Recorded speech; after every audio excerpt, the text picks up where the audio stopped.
Se piensa en términos del bien y el mal cuando el tiempo es nuestro verdadero enemigo. El mundo no es como debería. La humanidad lo que anhela es lo eterno.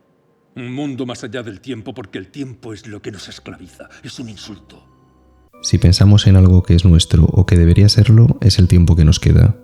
Con el paso de los años se acelera y gana más valor para una persona que es consciente de lo mucho que le queda por aprender antes de convertirse en polvo, en espíritu o en lo que sea. Se suele decir que la muerte da sentido a la vida. La muerte da sentido a la vida. Saber que tus días están contados, que tu tiempo es corto.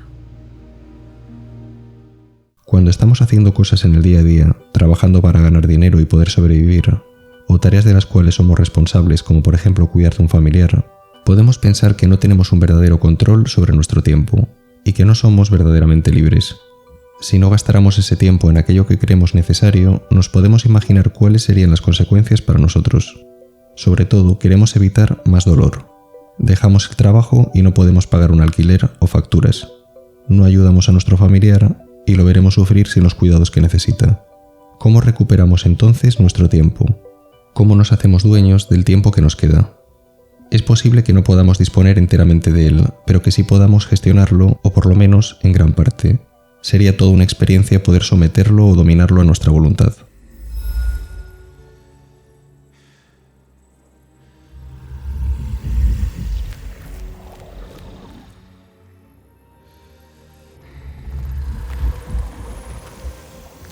Si miro fuera de mí, con más perspectiva, me pregunto si existe alguien interesado en que mi tiempo no sea mío, o si existe alguien, aunque parezca extraño, que está interesado en mi tiempo para su beneficio y no para el mío.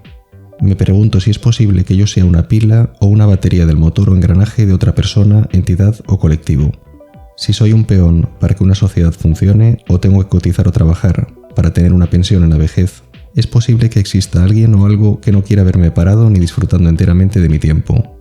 Puede que se necesite mi energía para que un 1% de la población del planeta siga disfrutando de su riqueza y de su tiempo completo de ocio y yo no del mío.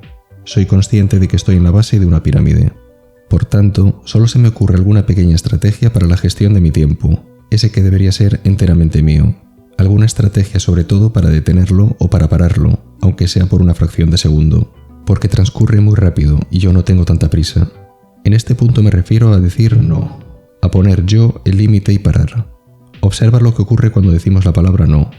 Alguien se dirige a ti, un familiar, amiga, amigo, un compañero de trabajo, y te pregunta: ¿vienes a ver una película al cine este fin de semana? ¿O podrías cambiarme el turno de trabajo para el domingo? ¿O podrías hacer esta tarea para un cliente? La respuesta que todas estas personas esperan es que digas automáticamente sí. Si dices sí, quieras o no quieras hacer realmente lo que te están pidiendo, el tiempo continúa como hasta antes de que te hicieran la pregunta. El tiempo sigue transcurriendo. Pero si dices no, de repente el tiempo se detiene.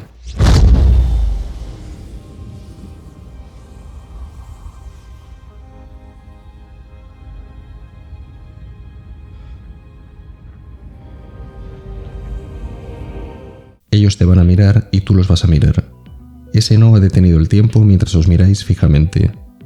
Ese no ha alterado la materia parando el tiempo. Le has cambiado la cara al interlocutor. Has trazado un límite, has marcado un espacio, aunque sea invisible, entre tú y esa otra persona, una distancia que te permite gestionar tu tiempo a tu manera. Lo has ralentizado. El tiempo de este modo lo controlas tú.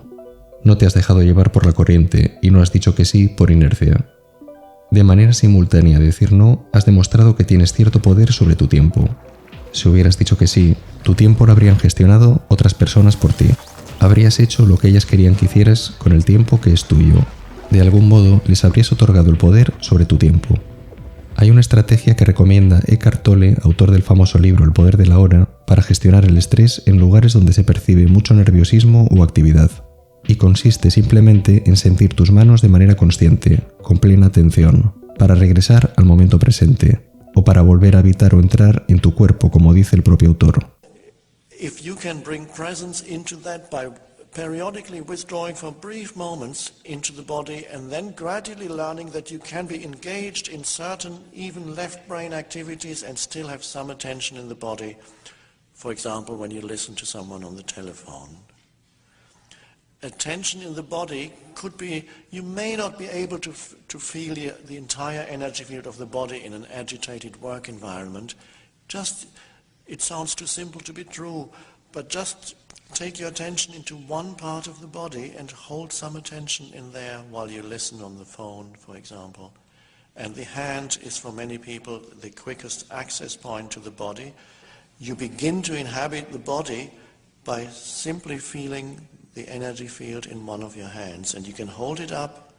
If you can't feel anything yet, the quickest way to feeling the inner body is holding up either your left or right hand, not moving it, closing your eyes, and then asking yourself a question. And the question is, without opening my eyes, without moving my hand, how can I know whether my right hand is still there? Lo que veo en ese vídeo al que me refiero, en cierto modo, es la idea que se refleja en la película Di que sí, protagonizada por Jim Carrey, donde el protagonista hace un pacto para tener que decir que sí a todo lo que se le presente, para que su vida mejore y no sea triste y solitaria. ¡Vivo la vida! Vaya, qué emocionante. ¿Quieres saber mi secreto? Digo que sí. La palabra sí cambió mi vida. Ten. Tú no quieres trabajar aquí, Carl. Claro que sí. ¿Quieres que tú y yo hagamos un pacto? La palabra es sí. Cada vez que se te presente una oportunidad para ello, dirás que sí. ¡Sí! Si actúas de ese modo, dices sí al momento presente y a todo lo que ocurre en él, de por vida, eternamente. No obstante, en lugar de utilizar la estrategia de sentir mis manos cada día y en todo momento para huir de lo que me produce estrés, prefiero decir no a lo que me produce estrés e ir al verdadero origen, a la causa del problema, y no perder mi tiempo, a ser posible, sometido a eso que me produce ese estrés, de manera infinita, como si estuviese atrapado en un eterno bucle temporal. Resignarse de por vida a lo que produce dolor en lugar de cambiarlo, transformarlo o evitarlo, es una buena manera de alargar el sufrimiento del ser humano hasta el final de su existencia. Ser un esclavo del momento eterno. Esto es tiempo. Un eterno bucle de tiempo. Tú y yo atrapados en este momento. Hasta la eternidad. Pero tú sufrirás. El dolor es un viejo amigo. Por este motivo reclamo el poder del no, y ser nosotros los dueños de nuestro tiempo. No quiero ponerme a sentir mis manos, por ejemplo, cuando sufro mientras trabajo para que el 1% del planeta siga disfrutando de su tiempo y también del mío. ¡Sí! ¡Sí! Dilo otra vez. ¡Sí! ¡Sí! Dilo otra vez. ¡Sí! ¡Haz que me lo crea! ¡Sí! ¡Sí! ¡Sí! Cuando crees que tienes que decir obligadamente que sí, tú no tienes el poder. Cuando dices no, tú gestionas los tiempos. Tienes algo más de poder sobre tu tiempo. Por lo menos te da más tiempo a pensar. Decir no puede ser difícil en muchas ocasiones, por el miedo, ya que nos imaginamos las posibles consecuencias de negarnos a hacer lo que nos piden. No voy a hacer esto o aquello, no voy a ir a este sitio o a este otro, no voy a seguir siendo tu esclavo o esclava. Si estas frases las decimos con miedo y de manera dubitativa, nuestro interlocutor se va a dar cuenta. Por tanto, si utilizamos el poder del no, debemos ser y parecer convincentes. Es decir, seremos firmes y capaces de no hacer lo que se nos pida. En un sentido, es una cuestión de práctica. Nos han hecho sentir responsables desde la infancia. Es una herencia de la que nos tenemos que librar. Podemos comenzar practicando el no en un espacio seguro. La dimensión espejo. Aquí dentro no afectas al mundo real. ¿Quién se ríe ahora? Habrá que empezar por las personas con las que tenemos más confianza e ir escalando posiciones. Alterar las probabilidades del continuo y dejar de defender la ley natural, la herencia que hemos adquirido de nuestros antecesores. Alterar las probabilidades del continuo está prohibido. Las manipulaciones temporales pueden crear ramas en el tiempo. Nosotros no jugamos con la ley natural. La defendemos. Nos volvemos a equivocar si buscamos la solución en lo mismo que ha provocado el error. Si creemos que no hay otra manera de no hacer las cosas, es porque nos falta imaginación. Incluso aunque haya otra manera. No hay ninguna otra manera. A ti te falta imaginación. No queremos hacerle daño a quien le decimos no. Se trata de no darle nuestro poder a otra persona, de no darle nuestro tiempo para que lo gestione a su manera. Al final, todo se consume y muere en esta vida física. Por este motivo, ¿qué nos puede pasar tan grave como para no poder decir no? ¿A qué hemos de temer y a quién? Estamos aquí 4 días. Si no le impedimos, ¿qué? Estamos siendo atacados por el futuro. Un mundo más allá del tiempo empieza con el no y no con el sí.